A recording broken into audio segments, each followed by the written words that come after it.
ইসলামী আন্দোলন বাংলাদেশ কর্তৃক আয়োজিত আজকের এই জনসমুদ্রে আমাদের মাঝে উপস্থিত আছেন এদেশের কোটি কোটি মানুষের আশা আকাঙ্ক্ষার প্রতীক এবং প্রকৃত গণতন্ত্রের জনক পীর সাহেব চরমোনাই। আমরা 1971 সালে এই দেশ স্বাধীন করেছিলাম লক্ষ শহীদের বিনিময়ে, যে একটা স্বৈরাচারবিহীন দেশ এবং গণতান্ত্রিক দেশ পাবো। কিন্তু আমরা আজ পর্যন্ত এই দেশে গণতন্ত্র প্রতিষ্ঠিত হয় নাই। গণতন্ত্রের নামে স্বৈরতন্ত্র একের পর এক আমাদের গলা টিপে ধরেছে।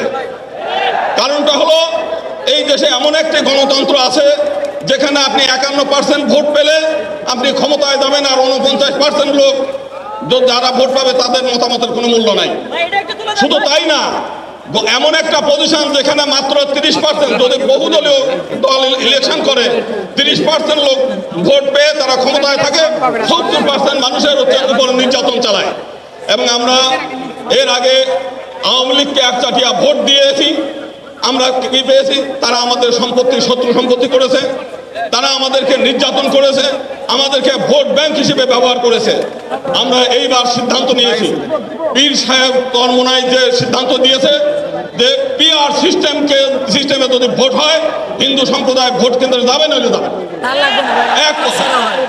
আমরা একই সঙ্গে পৃথক নির্বাচন পদ্ধতি চাই, যে মাইনরিটিদের প্রতিনিধিত্ব মাইনরিটিরা সিদ্ধান্ত নেবে এবং তাদের প্রতিনিধিত্ব তারা নিজেরা নির্বাচন করবে।